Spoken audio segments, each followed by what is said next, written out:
Recep Raja, djali ish deputetit Rahman Raja, i arrestuar tashmë nga SPAK me dyshimin se bashkë si antar i një grupi kriminal të trafiku të drogës, ka qenë disa herë personazh i kronikës së zezë në vend, ashtu si dhe antar të tjerë të familjes me bazë në Fushkruj. Ai u arrestua në shtator të vitit 2018 pas zbulimit të dhunimit barbar me sende të forta dhe me cigare të djegura në trup të një vajze me të cilën në atë kohë ishte në një lidhje. Skandali në atë kohë denuncua nga një efektiv policie dhe ngriti akuza ndaj policisë për neglizhencë. Në dhjetor të po atij viti, Recep Raja u dënua, por gjykata e Krujës vendosi që ai të mos shkojë në qeli, por i caktoi një vit shërbim prove.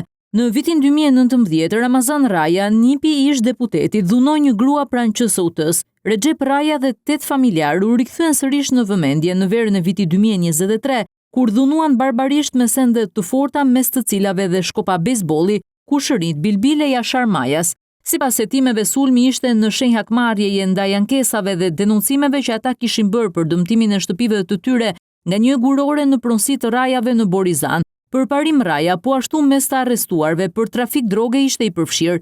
Hetimi ndaj tyre fillimisht nisi për plagosje të rënd me dashje në bashkëpunim, pas publikimit të pamjeve të dhunës, por rreth një muaj më pas, Prokuroria e Tiranës letësoi akuzën në plagosje të lehtë me dashje pas ekspertimit mjekoligjor të 2 kushërinjve të dëmtuar. Pas ngjarjes Rahman Raja dorëzoi mandatin e deputetit dhe u tërhoq nga politika. Në vitin 2021, një antar tjetër i familjes, Redian Raja, u arrestua si i dyshuar për pjesëmarrje në atentatin kundër ish prokurorit të Durrësit, Arjan Doja dhe Landi Muharremit, i njohur edhe si Rumi i Shiakut, një figurë e njohur e krimit organizuar aktualisht në kërkim. Redian Raja u dënua me burgim të përjetshëm për atentatin e 1 nëntorit të vitit 2019, ku humbi jetën Andi Maloku dhe gjykata e posaçme urdhëroi sekuestrimin e disa pasurive të dyshuara të vëna me veprimtari kriminale.